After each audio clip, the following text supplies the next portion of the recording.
मंडणगड केळवड घाटामध्ये झाड पडल्यामुळे वाहतूक झाली होती बंद. सविस्तर वृत्त.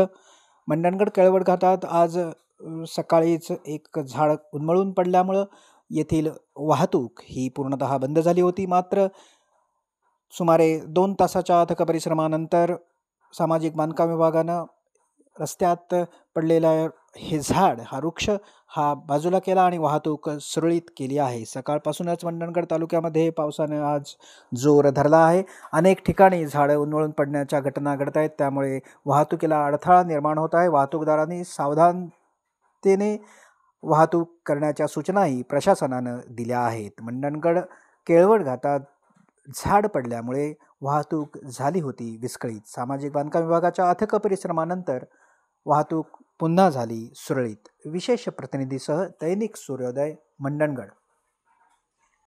मंडणगड केळवड घाटामध्ये झाड पडल्यामुळे वाहतूक झाली होती बंद. सविस्तर वृत्त. मंडणगड केळवड घाटात आज सकाळीच एक झाड उन्मळून पडल्यामुळं येथील वाहतूक ही पूर्णतः बंद झाली होती. मात्र सुमारे 2 तासाच्या अथक परिश्रमानंतर सामाजिक बांधकाम विभागानं रस्त्यात पडलेला हा वृक्ष बाजूला केला आणि वाहतूक सुरळीत केली आहे. सकाळपासूनच मंडणगड तालुक्यामध्ये पावसाने आज जोर धरला आहे. अनेक ठिकाणी झाडं उन्मळून पडण्याच्या घटना घडत आहेत, त्यामुळे वाहतुकीला अडथळा निर्माण होत आहे. वाहतूकदारांनी सावधानतेने वाहतूक करण्याच्या सूचनाही प्रशासनानं दिल्या आहेत. मंडणगड केळवड घाटात झाड पडल्यामुळे वाहतूक झाली होती विस्कळीत. सामाजिक बांधकाम विभागाच्या अथक परिश्रमानंतर वाहतूक पुन्हा झाली सुरळीत. विशेष प्रतिनिधीसह दैनिक सूर्योदय, मंडणगड. आज सकाळपासूनच मंडणगड तालुक्यामध्ये मुसळधार पाऊस पडतोय आणि आता आपण उभे आहोत ते केळवच्या घाटामध्ये उभे आहोत. केळवच्या घाटामध्ये एक मधोमधात एक झाड पडलेलं आहे. प्रथम दर्शनी हे झाड पडले दिसते ते खिंडेवाल्यांनी जे काही पराक्रम करून ठेवलेले आहेत त्याच्यामुळे झाड पडले दिसून येतोय. मात्र यामध्ये प्रशासकीय यंत्रणा देखील आपल्या कामामध्ये कुठलाही करत निदर्शन येत आहे.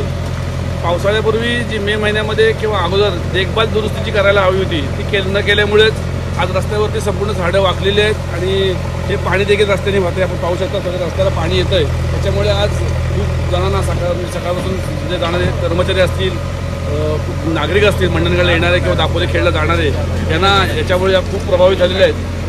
आज याच्यामध्ये पाहू शकता की दापोलीत मुंबईला जाणारे ॲम्ब्युलन्स देखील याच्यामध्ये अडकलेले आणि पळवलेले आहे.